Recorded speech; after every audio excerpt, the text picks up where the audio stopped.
আমার তো মনে হয় দর্শক আসলে ওয়েট করে থাকে কখন নতুন কিছু দেখবে, নতুন ভাবে একটা আর্টিস্টকে বিভিন্ন রকম করে দেখবে, এটা দর্শক আসলে ওয়েটই করে থাকে। এবং সেই অনেকেই বলে যে আমি খুব দুঃসাহস দেখিয়েছি এরকম টাইপের একটা ছবি করে। আমি বলবো যে দর্শকের ভালোবাসায় সেই দুঃসাহসটা আমি করেছি।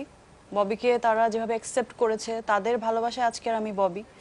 তো আমার মনে হয় বিং আ প্রোডিউসার, তারা আমাকে সেই ভালোবাসাটাই দেবে। এবং আমি বলবো যে আমার এই ছবিটাতে রোমান্স আছে, অ্যাকশন আছে, ড্রামা আছে, ট্র্যাজেডি আছে, সব কিছু আছে। সঙ্গে যেটা অ্যাড হয়েছে সেটা হচ্ছে সুপার ন্যাচারাল পাওয়ার যে ব্যাপারটা। এবং আমি মনে করি যে আমরা এতটাও অজ্ঞ না যে এই ব্যাপারটা বুঝবো না। আমরা আসলে অফ দেখি কোর্স। হলিউডের ছবি, দেখি বলিউডের ছবি দেখি, তো কেন আমাদের বাংলা ভাষায় এরকম একটা কিছু হবে না? এবং সোফার আমি খুব এপ্রিসিয়েশন পেয়েছি, সংস, টিজার, ট্রেলার। তো আমি আশা করব যে ছবিটাও সেরকম কিছু একটা দাঁড়াবে।